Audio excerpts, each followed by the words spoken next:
We're going to wait a few more minutes because maybe people can't find the place. Or how's everyone? Good? Thank you. Wow, good crowd. Good job.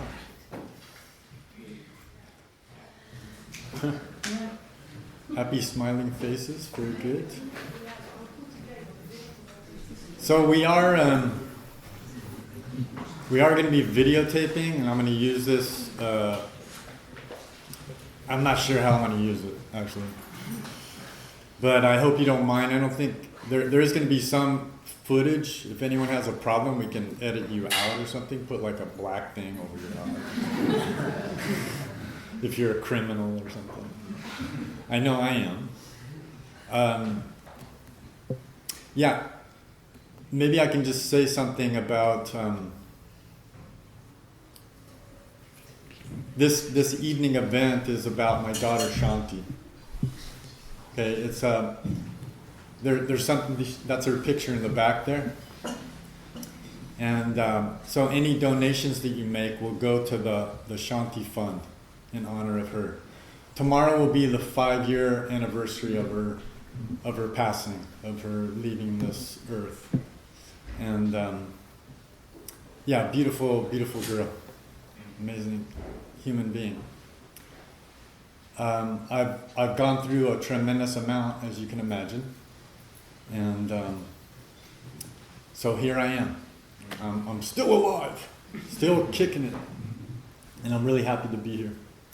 So I'm going to wait just a couple more minutes, and then we can maybe start to get more settled in. And then Ellen's going to make an introduction. I can't wait to hear what she says. Yeah. It better be good. An hour and a half. I doubt that. But everyone's comfortable. You're all good sitting on the ground or in the chairs. Anybody need anything? Glass of water, some cookies, some grapes. Okay, we're all good. Sure. Here we go. Hello, Prem. Hello, Ellen. I'm not so good at this. Oh, you are. Don't say that. You're fine.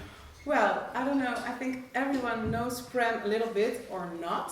There are a lot of students of me, and they know Prem as a teacher of me. And I always talk about you very enthusiastic. So there are a lot of people really curious. Is that why there's so many people? Yeah, it's Vina.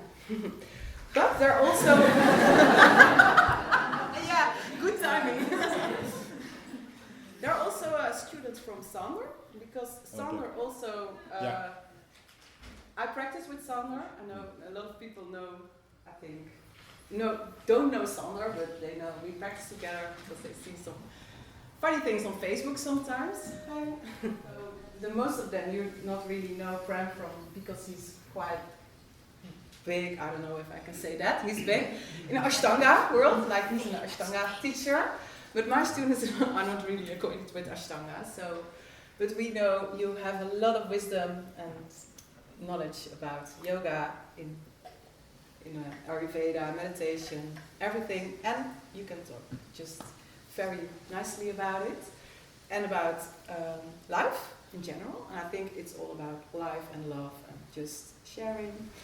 And a lot of students are here because they know Sander. And Sander and I practice together. We practice Ashtanga yoga. We really love Ashtanga yoga.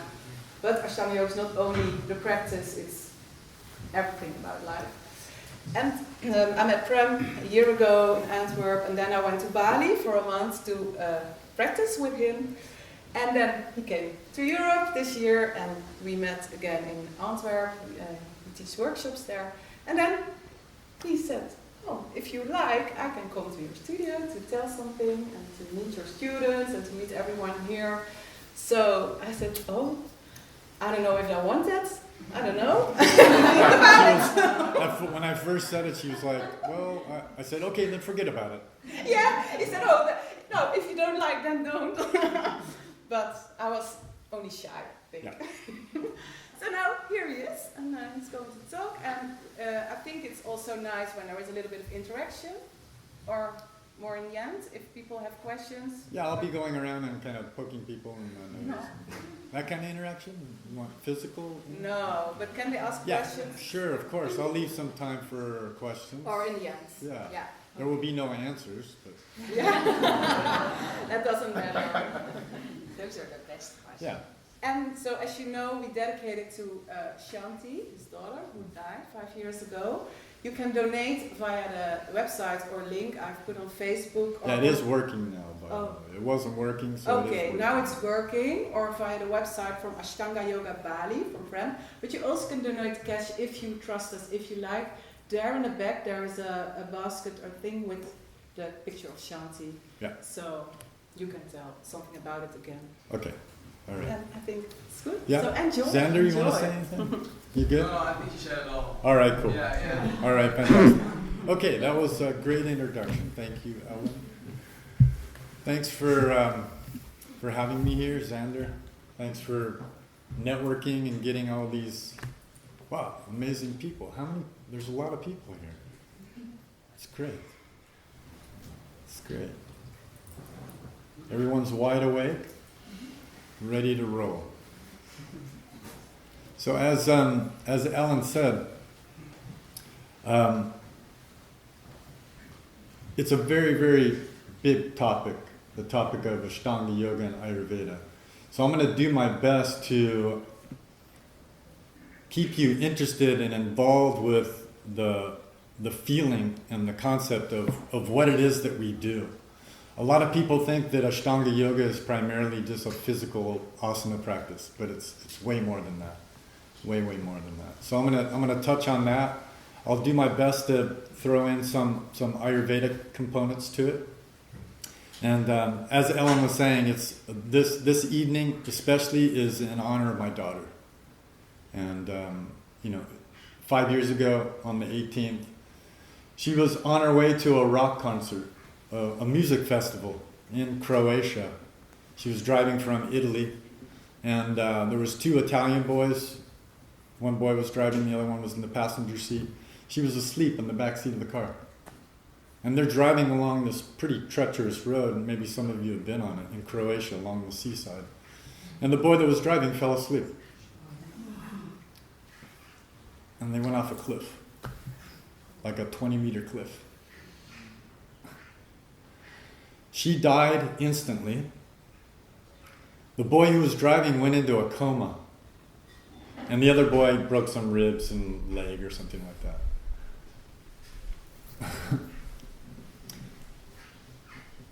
A month before that, my partner that I've been with for almost 10 years, I asked her to marry me. And so we got married on June, about the 21st or something like that. So 1 month, and Shanti was at the wedding. We put her on a plane. She went off to Europe, and she was on her way coming back to see us in Bali. This was our marriage ceremony was unbelievable, so beautiful. In Southern California, spectacular day, full moon. It was like a super moon day, like there was a full moon, and it was gorgeous. It was so amazing. Had all our best friends there. Did a beautiful ceremony, and a few days later, as I said, we put Shanti on a plane to Europe. We went from California, Southern California, and landed back in Bali, and we're expecting her to come, maybe a week later or something like that.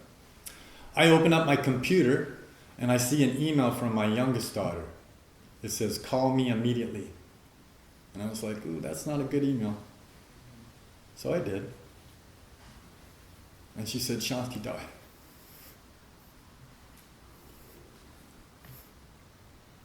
It was like someone stabbed me in my heart. It was so unbelievably painful. So, what to do? We had about 40 people coming for class. And we stayed up all night, crying in shock. And the next day, all these people arrived, and we were like, we have to go out there and tell them, So I said, let's go out. We went out, and I announced that she died. And I said, let's practice. So we practiced, and we cried, and we got through it. It was amazing. It was amazing.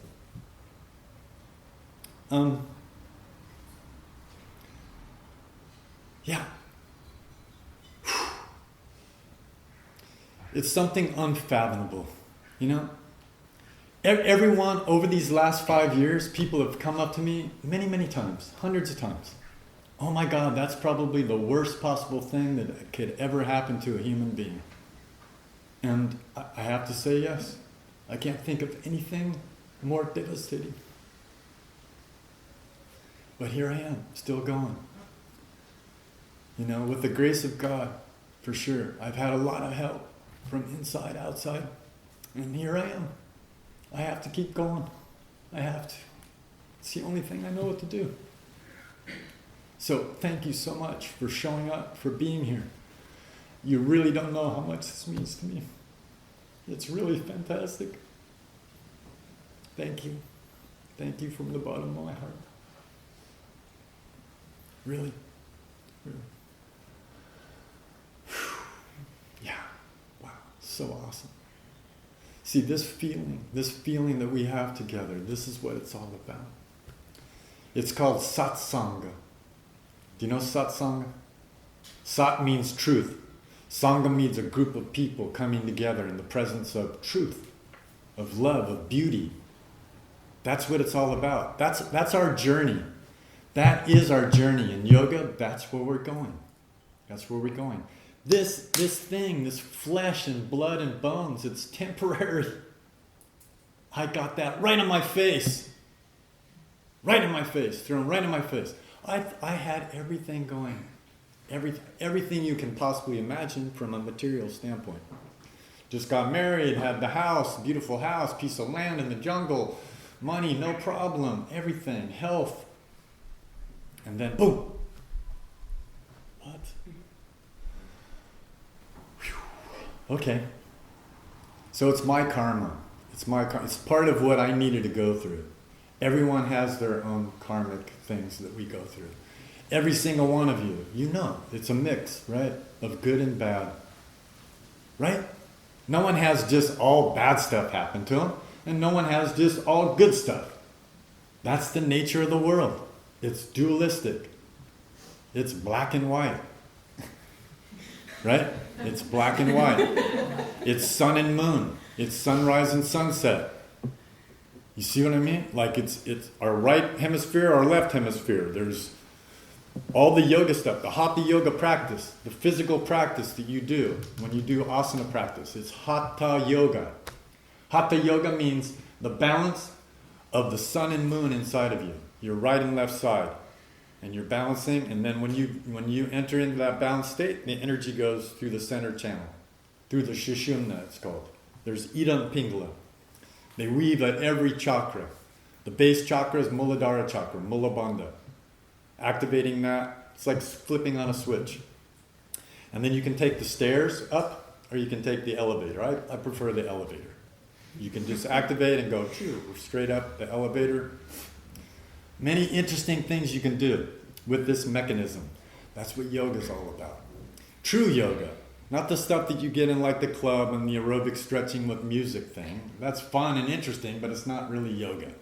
Okay, it's kind of watered down. It's interesting. You know, you get a workout, but it's not yoga. It's not yoga. Okay? Yoga from the standpoint of looking at yourself. When you get on your mat and you explore what's going on, and you see what's up. Feeling your breath, feeling your body, feeling the emotions, whatever comes up, and then just keep going. Keep breathing and watching. That's it. Okay, thank you very much. That's basically it, though. Seriously, it's about becoming the witness. It's about becoming the observer. You know, you hear all these statements, be here now, be present, the power of now. It's like, okay, that's great. It sounds wonderful, but how do you do that? So yoga, Tantra, meditation, all these Vedic things, all these Vedic knowledge things.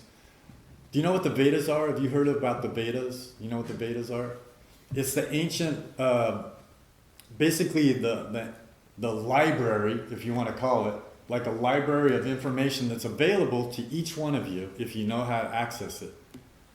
Have you ever heard of the internet? No, not the internet. The internet. The internet is available inside you. It's sitting right here in the center of your head, right about where the pineal gland is. So if you can still the body and the mind, you can access that portal and go into the internet, and you can access whatever you need. You can Google it. Really, I'm not joking. And please, anything that I say, don't believe a word of it. Take it in, listen, and then see, verify it for yourself. Don't believe anybody. Don't believe anyone. You know what that's called if you do? There's a term for it. It's called blind faith. Don't do that. There's a lot of people that are kind of feeding you like information, and then you're supposed to accept it from all the religious stuff that's going on. I grew up as a Catholic, and there's many other, formal religions. Yoga can be a religion. It's turning into a religion now. Ashtanga yoga is turning into a religion. You got to do it like this. It's like that. It's ridiculous what's going on. So yoga is about freedom. It's accessing a place inside of you to release your nature, your true nature. And your true nature is free like a bird. So how do you do that? That's the technology. That's the Tantra. Tantra is not just about sex. Okay? Sex is interesting. It's fun. Right? You hear Tantra and everybody goes, oh yeah, I want to do a Tantra workshop. That sounds really cool. I can access God through sex? Sure. It's the same thing with asana. People say, you go to your friend or your family, you go, yes, I'm doing yoga. What do they immediately think? They think asana practice, right? They think postures. The same thing with Tantra. When people say Tantra, they immediately think sex. It's just a tiny little thing. It's a tiny little element of yoga and of Tantra. And then Ayurveda, if I get an opportunity to speak a little bit more about that, which I think I will. Ayurveda is kind of the base work. Ayurveda is like the science of life. It's the foundational principles of life and living. And if you understand it, it's quite remarkable. And again, it's all there inside of you. It's already hardwired in your DNA. Everybody knows it. It's part of who you are. You just have to know how to access it. And that's the technology of yoga and Tantra and Ayurveda.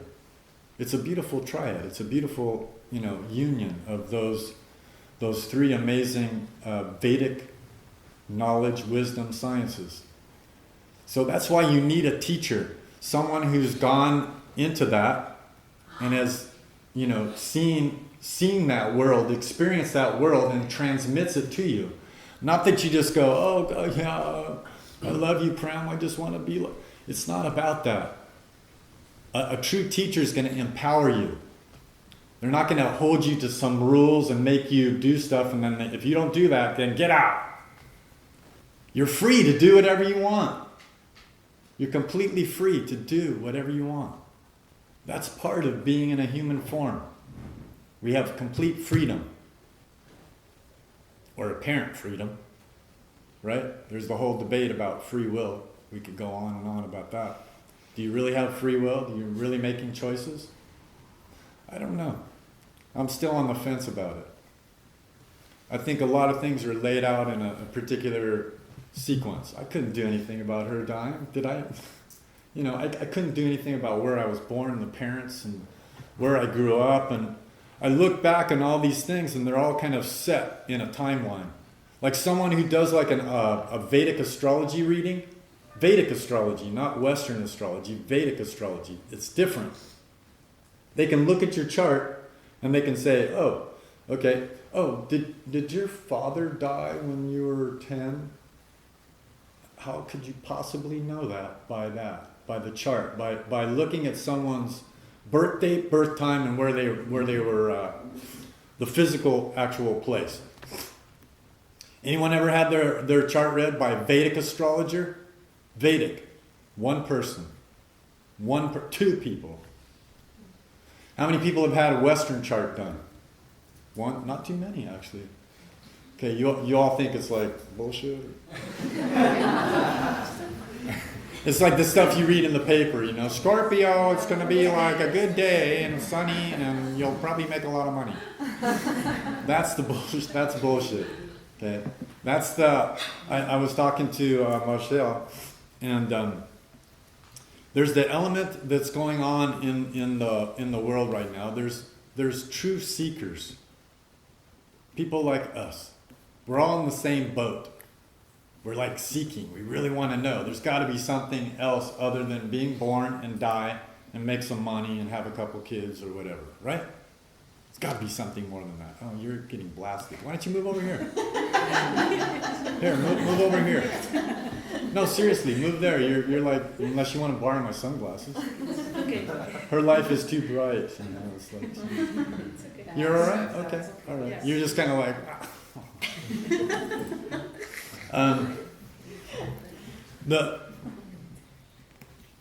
The true nature of a human being is like feeling like there's something else, right? You think, you really feel inside you, there's got to be something else. And in that seeking, what happens is that something comes into your life. See, when you're seeking, and what comes in your life? Exactly what you've been seeking for. So you get what you ask for, so be careful what you ask for.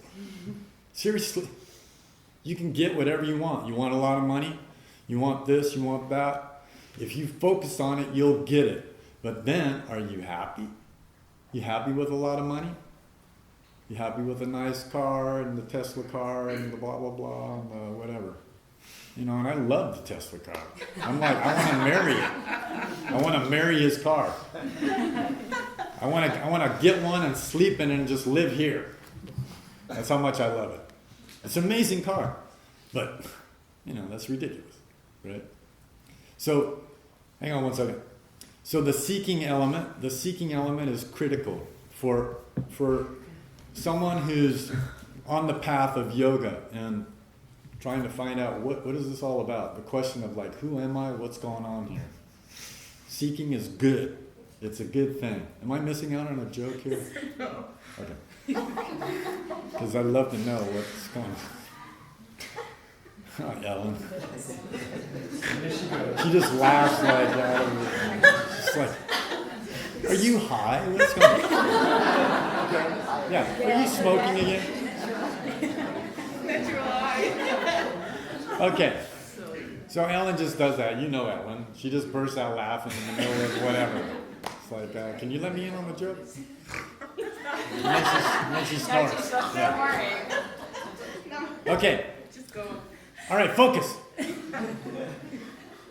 So the seeking element is good. It's a good thing. It's a good thing. Now there's the other element. You can be a seeker or you can be a sucker. You know what a sucker is? Like someone who goes somewhere and you go, yeah, I really want to learn that. And then you go, oh, shoot, that's not it. And someone just like suckered you into it. Like you fell for it, basically. There's a lot of that going on in the yoga world, in the spiritual world, in the healing world, in the blah, blah, blah. Right? Have you been sucker punched a few times? No? No one? Yeah. Okay, yeah, of course you have. Of course you have. So we have to keep our wits about us. We have to fine-tune ourselves so that you know. And you know by developing your intuition. And your intuition is something that you cultivate by meditation. Okay? And meditating on this point, not the chakras below that. That has a different kind of effect. It's nice, it's interesting. But the intuitive, the sixth sense, we have 5 senses. The sixth sense is here. Okay? Just so you know. You okay? All right, cool. Following me so far? Is it interesting or not? Is this okay? All right, good. It looks like no one's falling asleep, so that's good. So, seeking and being like kind of caught off guard. So what to do? Yoga is a way of developing that. Developing your perception, your intuitive sense, your sense of love and beauty and all these things. That's all a natural part of being in that space of soul consciousness or consciousness. That's an experience that you have when you're living from that level. If you're living in the mind, if you're living just operating with your mind, it's going to be tremendously stressful. Have you noticed? It's tremendously stressful if you're trying to weigh things out. Well, that's good. There's 3 good points and then there's 2 bad. Yeah, I think I'll go with the good. It's really tense. And isn't that the greatest stress factor with most people? Everyone's super stressed out trying to figure out what's going on. You can't do it with your mind. It's not possible. It's not possible. One of my favorite quotes is by a mystic named Kabir. He said, life is not a problem. It's not a question. It's not a question to be solved, not a problem. It's a mystery into which one dissolves oneself. So life is not a problem, like I got to figure this out. It's not like questioning everything. That's all in the head. It's dissolving yourself. Dissolving yourself means getting rid of all the attachments of the body and all the things. It's a difficult thing to do. Just like I experienced with losing my daughter. It was just like, and a friend of mine said, like, you're going through like a really difficult time. This was before Shanti even died, like astrologically. And he said, how are you doing? I said, I'm doing great. I said, basically I was arrogant. I said, bring it on. I was like, bring it on, literally, like, bring it on. Like, you could take all my money away, take my house, whatever, I don't care. I'm not attached to any of that stuff. And then daughter dies. I was like, ugh. Whoa. Talk about humbling. Talk about in your face. Talk about showing you where you're at. I got a real pie in the face, a humble pie. Bam! And I had to look at myself deeply. There was nowhere else I could go. I wrote a stupid book called The Only Way Out Is In. The only way out is in? Like, read your own book. That's the only place I could go. I couldn't find it anywhere outside. People could have gave me $1 trillion. Here's $1 trillion. Are you okay now? No, I still, I don't get it. You see what I mean? It's like it's just not it. It's not the answer. And most people are chasing it like that. So what I'm here to say is I encourage you to look within. Look within yourself. The answers are inside. And the technology of yoga and Ayurveda and Tantra, it's a nice vehicle. It's a nice way of exploring and looking at yourself. Now, it's not always pretty, right? Sometimes when you wake up in the morning, you look in the mirror, you go, oh, yeah, that's not a good picture. There's lots of things that we all need to look at. And everyone has their own stuff, right? You have your own little movie going on. You got your own little movie going on. Everybody's got their own little DVD playing. Hello. Sorry. That's a little large. She's got like a little pony. Nice, angel. Why that's even- Sorry. How do I look with is this the Virgin Mary or something behind me? How's it look on camera? Good? Yeah? Yeah, I look very holy. Do I have a halo? Okay. Phones are off. Okay, you're gonna get it after class, or you're in big trouble. She feels like really bad. It's okay. It's all right. You can calm down now. She's all red. It's okay. It happens to all of us, right? We forget and the phone goes off. So, where was I? We all have our own story. Okay. She remembered that part. That's good. No, really, we do. Everyone has their own movie playing. Do you notice that? It's like all of you are in my movie right now. It's pretty cool. And then you have your own interpretation going on, right? It's not anything like anyone else. It's not like anything anyone else has experienced. You have your own experience going on. So observe it.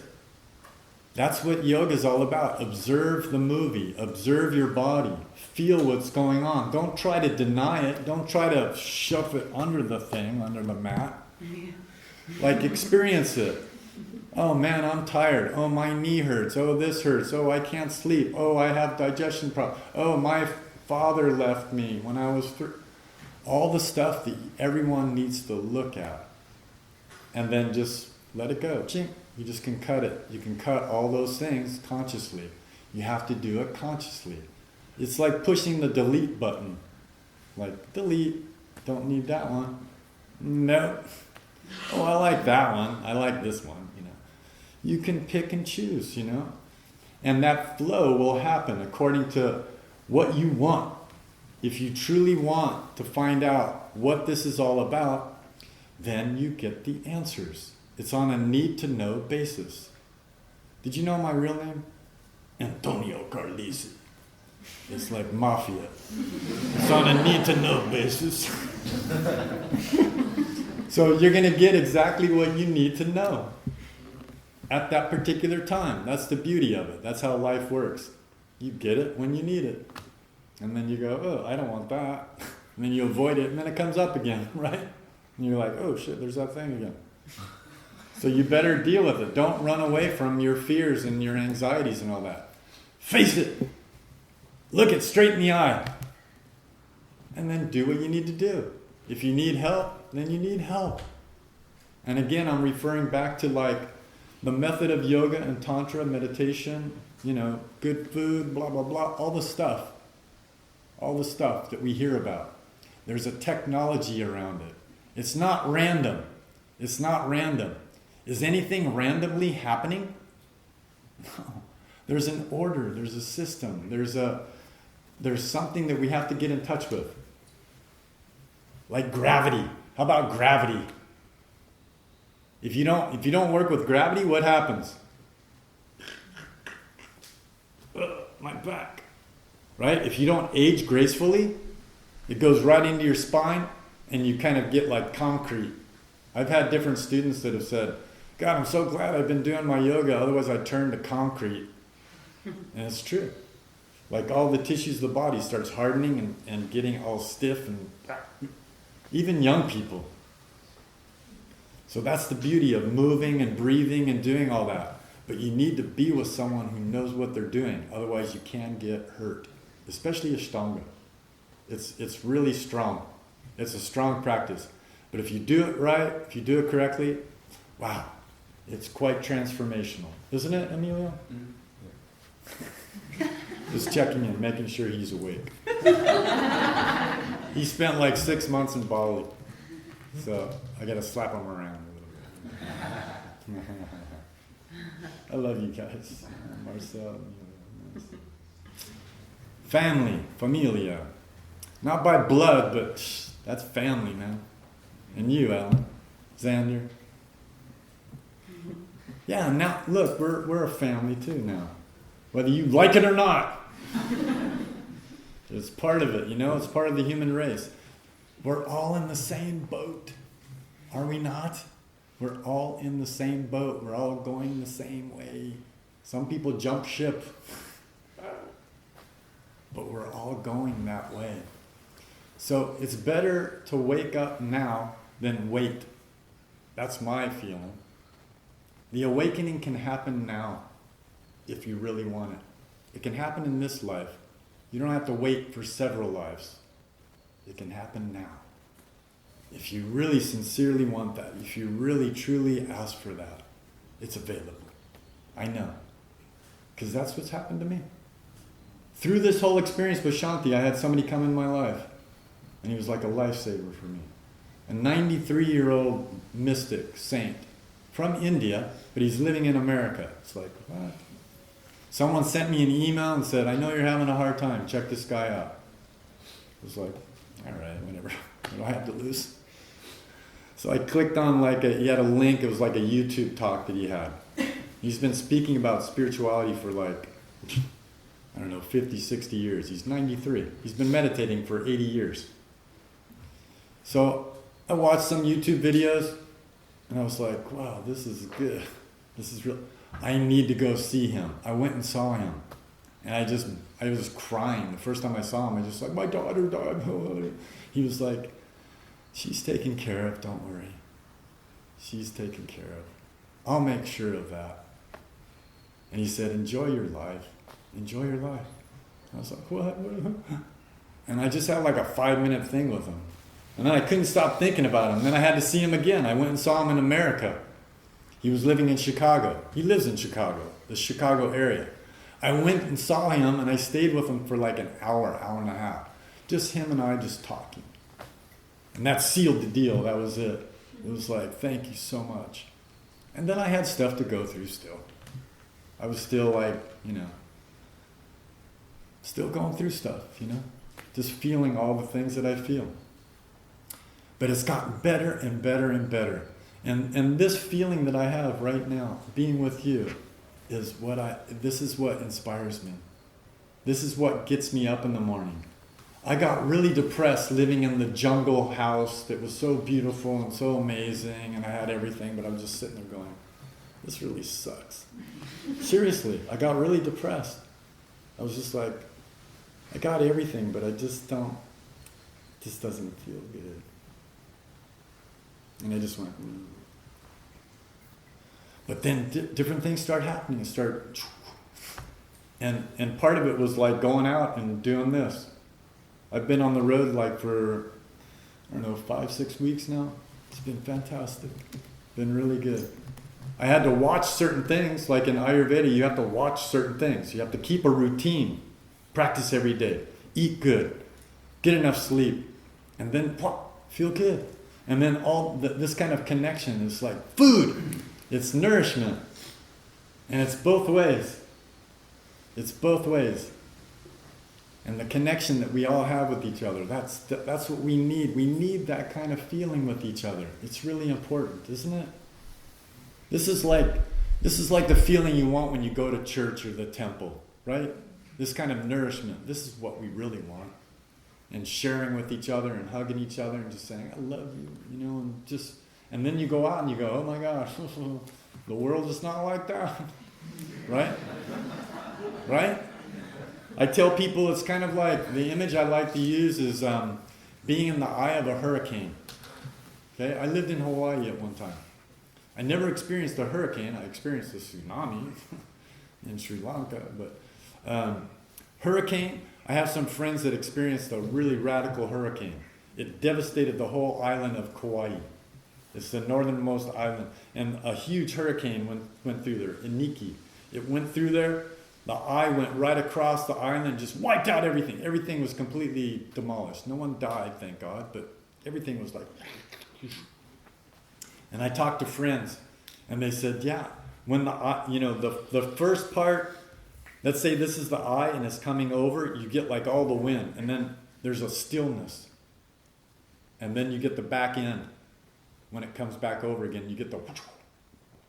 So they actually experienced like a stillness in the eye of the hurricane. So if you step outside the eye, where's the eye within you? Where's the eye of the hurricane? Yes, thank you. Someone in the back went. The third eye, that's the eye of the hurricane. If you're there as the observer, that's the eye of the hurricane. If you get caught outside of that, you get like, spun out. So that's the beauty of meditating and concentrating your attention there. And then the more you do that through practice, you start to gain a sense of like awareness that this is truly just a movie. We're just kind of watching, and our eyes are just windows. What do they call them? Eyes. What's the expression? Window of the soul. Windows of the soul. Right? So when we look in each other's eyes, that's the feeling we have. And that expression of namaste, that's that feeling. We look and we have that feeling. It's like, oh man, that's so nice. Just to look in someone's eyes and have that feeling. And that feeling of love and connection. Because we're all in the same boat. We're all going in the same direction. So support is very important. Right? If we don't have this and you go out in the world, it's really difficult. It's very hard. Because most people don't have that kind of connection. They're not plugged into the internet. They're plugged into the internet. They're obsessed with their Facebook and all the other stuff that people get obsessed with, right? And their profile. You know, what picture they posted on the food thing or whatever. It's ridiculous what people are doing. Wait, don't start eating. I have to take a picture first. Yeah, they're not even eating. Yeah, they're like, hey, hang on a second, don't touch it. I've done that before. It's not like it's bad. Oh, God, you did that? Oh. Of course I've done it before. But it's like the obsession that goes on. You know what I'm talking about. It's like you either use it correctly or it uses you. So when you start to discover how to use this vehicle, your body and your mind appropriately from a conscious place, then life is groovy. If not, you're screwed. You're in the nightmare. It's like, right? Am I right or not? Yeah. I'm going to give you three choices, okay? Am I right or am I right or am I right? You get three choices. Which one? Yeah. Yeah. I always give three choices. How are we doing? Not bad. Everyone okay? Is this interesting or not? Yeah? Shall I go on? Yeah. Okay. So, yeah. Let's bring it back to some concrete stuff about Ashtanga yoga, Ayurveda, Tantra, meditation stuff. How about that? Yeah? Does that sound good? So the Ashtanga yoga method, the method of Ashtanga yoga is a brilliant method. It was cultivated by a particular teacher that I worked with, Patabi Joyce. He learned some stuff from Krishnamacharya.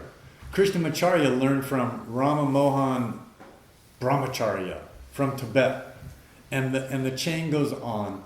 You see, it just keeps going from teacher to teacher. And the expression that happens through this kind of tradition is it's transmitted from teacher to student. You see? And it's a direct connection. It's not watching a video, oh yeah, I know how to do it now, or reading a book. You need a teacher, someone who's done it, okay? And there's a distinction. This is important to understand. There's a distinction between a sadguru, a sadhana guru. A sadhana guru is someone who teaches you a method of practice, like an asana practice, or working with your diet, or whatever. That's a sadhana guru, someone who teaches you something. We've had many, many gurus. Our first guru was who? Our mother, our father. Then we got put in the school and blah, blah, blah. So we have many gurus. Do you know what guru means, actually? It's very interesting. It's broken into two things, gu and ru. Goo is like the sticky stuff. It's like sticky, icky, I'm stuck in the goo, right? And ru means remover. So a guru is a goo remover. That's the job, remove the goo. When the goo is removed, you're like, oh, cool. Now I get it. But we're stuck with a lot of goo. Sticky, icky, stucky, yeah, all the stuff, all the DNA, the genetics, oh, I'm American, oh, I'm Dutch, I'm like Brazilian, whatever it is, all the stuff that we identify with, and it comes through the DNA chain from mother and father, and then there you are. So that's that. So a sadguru, Ellen. I'm gonna put her in the corner. Did you used to have that in school? With donkey ears. Ellen. What? Ezelsoren. Oh. Ellen, did you get that in school? Were you laughing and giggling all the time in school, and they were like, Ellen, would you stop laughing? No, they liked it. Huh? They liked it. Oh, in class when you were little. Yeah. They were like, oh, Ellen's so cute. Listen to her laugh. No, I just kicked out of the. You got kicked out. Times, yeah. Yeah, Because I was laughing. Right. Yeah. Isn't that funny? Like, stop laughing. Stop having a good time. You get kicked out for that. Like, how stupid is that? Yeah. I'm not going to kick you out. I wouldn't kick you out. But stop laughing. It's like, don't think of a pink elephant. Yeah. Stop thinking of a pink elephant. That's all you can think of, right? Mind control. Focus. So, Sadguru. Then, there's a Satguru. A Satguru is like an avatar. Someone who comes to earth, in particular, to awaken people. I am definitely not that. I'm just a Sadguru. But this guy that I met, he's a Satguru. He's like just pure, unconditional love. There's nothing going on other than that. That's a hard thing to do. It's a hard thing to just have like, just love being radiated. With no judgment. He doesn't look at you and go, oh God, you really screwed up, you know, like, put your phone on and or whatever it is, you know what I mean? Like, there's no judgment. He just sits there and he's just with you and just like, he knows the predicament that we're all in. You see? We're all in the goo. We're like stuck in this thing. How do you remove the goo? So different teachers help you. And you find different teachers along the way. You see? Depending on what it is that you need. You go to one teacher, oh, thank you very much. And then you go, that was cool, but there's something else. Then you go on to another teacher, right? You just keep going until like you're satisfied. That's the seeking part. You understand what I mean? So seeking is really important. It's an important thing. Don't give up. Keep seeking, keep asking for help, and you'll get help all along the way. That's what I've learned anyway. I almost gave up. I was this close to giving up, believe me. I was that close. I just wanted to kill myself. But that wasn't a good alternative. Because I knew that I would have to do it again. I'd have to be recycled back into the whole thing again. Plus I have a daughter, another daughter, who just had a baby. So I'm a grandpa. I got this beautiful little 3-year-old that's like, Grandpa. It's so sweet. I think it's Shanti, actually. It might be. You know. But it's beautiful. Like this whole thing. You know, just watching the show of all of it. And going through whatever. But this feeling of the Satguru is someone who comes in and awakens you. It's like kind of someone like, we're already built. We're already we're like a candle, ready to be lit. And someone just goes, boom, and that's it. It's like, thank you so much. I forgot. It's almost like we have spiritual amnesia. Like we forgot, like, what are we doing here and what's going on, you know? So that's the awakening that can happen with that. So the technology in Ashtanga yoga, there's different elements that are really critical, right? You've heard all of them, maybe. How many people are practicing Ashtanga? Oh, many, okay. So everyone's heard about Mula Bandha, right? You've heard about Mula Bandha. You heard about Uddiyana Bandha, yes? You know Ujjayi breathing, right? Drishti, right? Vinyasa. Mm-hmm. You know the sequence? Yeah? Okay. What comes after Trikonasana? What's that? What comes after Trikonasana? No? Parvrita Trikonasana. What do you mean? Like, oh, Uttita. I got you. So the next one after Parvrita Trikonasana is Parshvakonasana. Uttita Parshvakonasana. There's a sequence, there's an order, right? Was it written on a banana leaf? No. Everyone thinks it was like written on some kind of banana leaf and they found it. It's like this mystical thing out of the mountains and they found it on this banana leaf and it's not true. It's not true. The sequence is really amazing, but it's not that. I'll give you an example. One example. Okay? I was working with a group of people in Hawaii. There's about 50 of us maybe. Like the only people really practicing Ashtanga at the time, in the early 80s. We're there with Patabi Joyce. And he says, you take this pose, Parvrita Parshvakonasana. It's like, Parvrita Parshvakonasana. Like, okay, I know Parshvakonasana. Parvrita Parshvakonasana? So bent knee and then twisting. Do you know this one? It's very difficult. Is it not the hardest standing pose? In my experience, it is. Nice. The bells. The bell sound. I'll talk about that later. So, Parvrita Parshvakonasana. Very difficult pose. He says, you take this one. It's like, all right, we'll try it. Oh my God, that's difficult. So we practiced it for a year. He comes back the next year and he sees us doing it and he says, are you doing that crazy pose? I said, Guruji, you told us to do it. He goes, okay, keep doing it. So it wasn't written on any freaking banana leaf. Everyone thinks like it's like the sequence and the vinyasa, and you look at the nose, you know, drishti is the nose and blah, blah, blah. Everyone gets too religious with this stuff. It's meant to be adapted according to who you are. A good teacher will meet you where you're at. If you have tight hamstrings, bend your knees a little bit. You know? Like if you have a knee pain, a knee problem, take that pose out. Just take it out. It's okay. You're not going to go to yoga hell. Seriously, people think like they're going to go to yoga hell. Like, oh my God, you did that? Am I right or not? Do you know that? Yeah, I'm looking at you. Yeah. Yeah.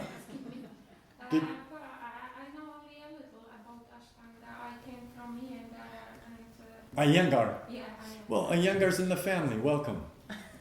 You know, you're like, Iyengar is the same lineage as Krishnamacharya. Did you know that?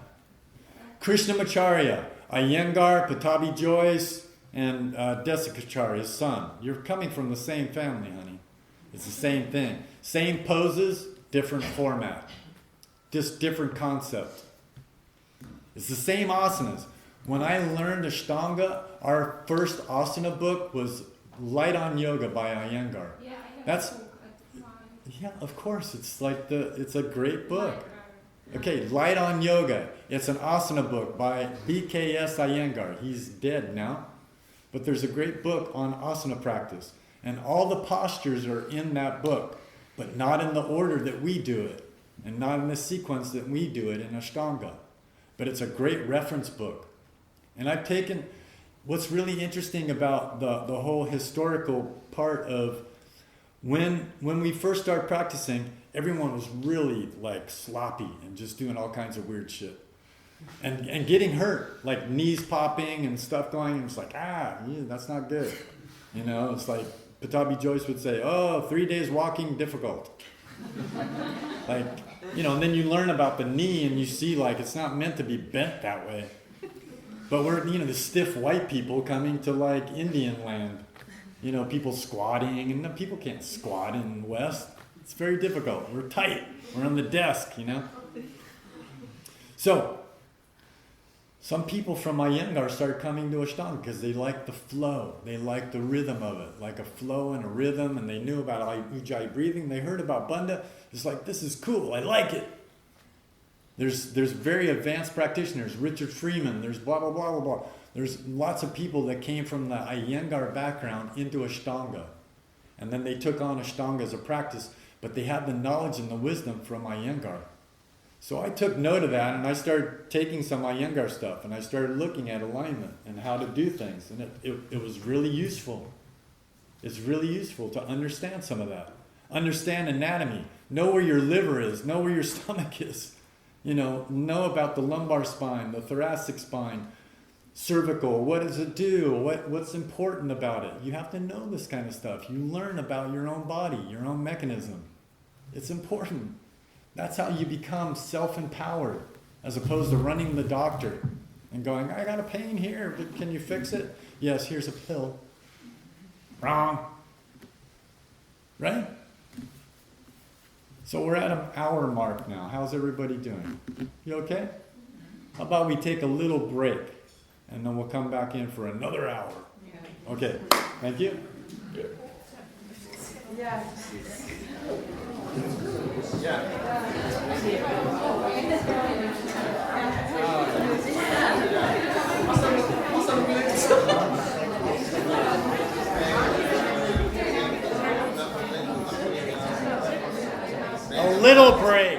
little break, not for half an hour. Go, stretch out.